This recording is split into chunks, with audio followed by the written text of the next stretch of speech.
Assalamualaikum warahmatullahi wabarakatuh. Halo sahabat religi dimanapun berada. Saya Uli Susanti Sri Awan, merupakan peserta pelatihan dasar CPNS Angkatan 2 Kelompok 2 Kementerian Agama Republik Indonesia tahun 2025 yang diselenggarakan oleh Balai Diklat Keagamaan Medan. Video ini adalah salah satu tugas agenda 3 materi manajemen ASN dan Smart ASN. Mari kita simak videonya. Selamat menyaksikan dan terima kasih. Wassalamualaikum warahmatullahi wabarakatuh. Transformasi digital serta tantangan dalam implementasi Smart ASN. Hal yang melatar belakangi pemilihan isu ini dikarenakan digitalisasi menjadi prioritas strategis dalam upaya reformasi birokrasi di Indonesia untuk memperkuat efisiensi, transparansi, serta mutu pelayanan publik. Dalam konteks tersebut, pegawai aparatur sipil negara atau ASN diwajibkan untuk menyesuaikan diri dengan perkembangan teknologi dan memiliki kemampuan dalam menjalankan fungsi sebagai motor penggerak birokrasi modern. Untuk menghadapi tantangan tersebut, pemerintah menginisiasi konsep Smart ASN, yakni sigap melayani, merawat kebinekaan, akuntabel, responsif, dan tangguh. Sebagai kerangka pembinaan sumber daya manusia, aparatur yang profesional, adaptif, serta kolaboratif. Namun demikian, pelaksanaan Smart ASN menemui berbagai kendala, termasuk keterbatasan infrastruktur digital, serta disparitas dalam kompetensi ASN. Video ini nantinya akan menguraikan satu persatu isu-isu faktual dan aktual yang terjadi di unit kerja saya, tepatnya pada program studi Strata 1 Ilmu Komunikasi, Fakultas Ilmu Sosial, UIN, Sumatera Utara, Medan. Isu faktual dan aktual pertama yang hadir di unit kerja saya adalah ketidaktahuan atau kurangnya pemahaman dosen pengampu tentang RPS OBE. RPS OBE ini adalah rencana pembelajaran semester berbasis Outcome Based Education, di mana dokumen ini dirancang untuk mencapai hasil belajar yang spesifik dan terukur. Selanjutnya adalah isu kedua.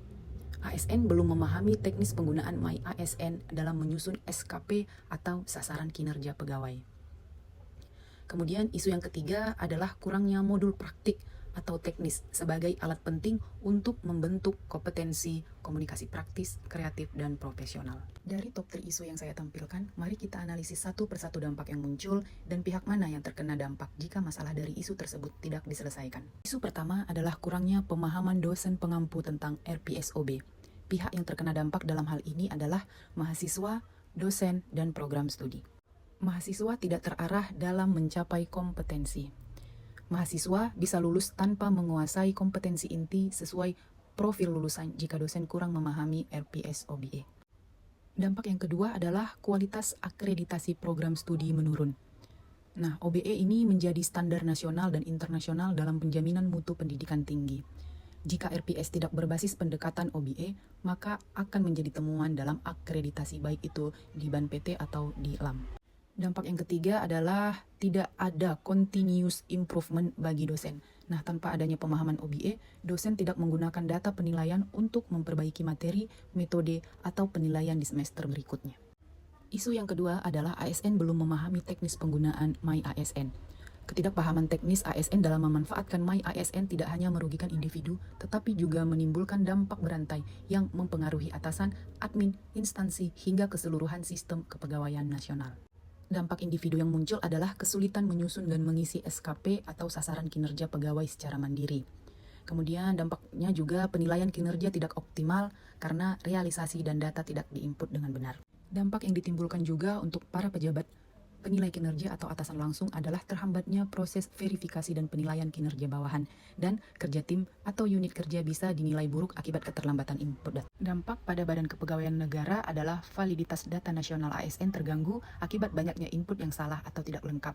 Proses integrasi sistem digital ASN secara nasional juga akan melambat. Dampak dari isu yang ketiga adalah kurangnya modul praktik atau teknis sebagai alat penting untuk membentuk kompetensi komunikasi praktis, kreatif, dan profesional. Dampak yang pertama adalah tujuan pembelajaran tidak tercapai secara optimal. Tanpa modul, mahasiswa tidak memiliki pedoman terstruktur dalam mengasah keterampilan. Akibatnya, skill rendah dan lulusan tidak siap menghadapi dunia kerja atau unjob ready graduation. Dampak kedua yang muncul dari isu ini adalah kinerja institusi terganggu. Dalam hal ini, ketiadaan modul berdampak pada akreditasi, mutu layanan, dan profesionalisme tenaga pendidik. Karena modul merupakan bagian penting dari dokumen kurikulum yang diminta oleh BAN PT atau LAM dalam akreditas program studi. Top 3 isu yang ditampilkan dalam video merupakan elemen penting yang saling terintegrasi dalam mendukung penguatan profil Smart ASN dan manajemen ASN. Korelasi ketiganya harus dikelola secara strategis dan sistematis untuk memastikan ASN Indonesia mampu bertransformasi secara digital, profesional, dan daya saing global. Setelah dilakukan analisis kelayakan dan prioritas, top isu dalam hal ini adalah isu 2, yakni ketidakpahaman teknis ASN dalam memanfaatkan My ASN, khususnya e-kinerja. E-kinerja atau elektronik kinerja adalah sistem digital yang digunakan untuk mengelola, mencatat, memantau, dan mengevaluasi kinerja pegawai aparatur sipil negara atau ASN secara lebih terukur, transparan, dan akuntabel.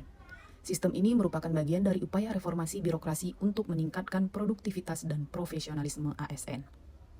Fitur umum dalam e-kinerja yang pertama adalah penyusunan SKP sesuai peraturan Menpan RB nomor 6 tahun 2022.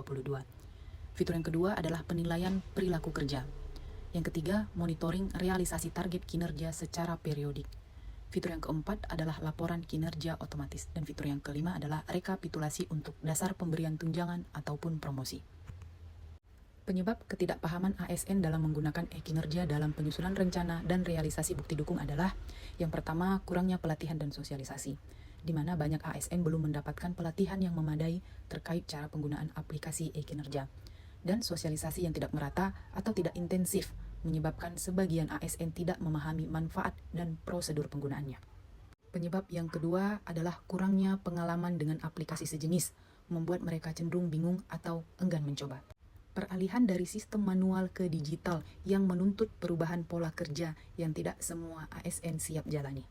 Berdasarkan akar penyebab ketidakpahaman ASN dalam menggunakan e-kinerja, gagasan yang saya tawarkan adalah dengan cara deep sosialisasi.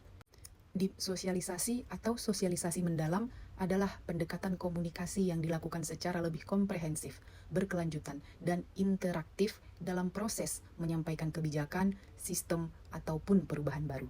Dalam konteks ini adalah sosialisasi berbasis praktik. E-kinerja bukan sekedar aplikasi, melainkan alat strategis dalam manajemen kinerja ASN. Sistem ini memperkuat arah reformasi birokrasi berbasis digital dan mendukung realisasi profil Smart ASN.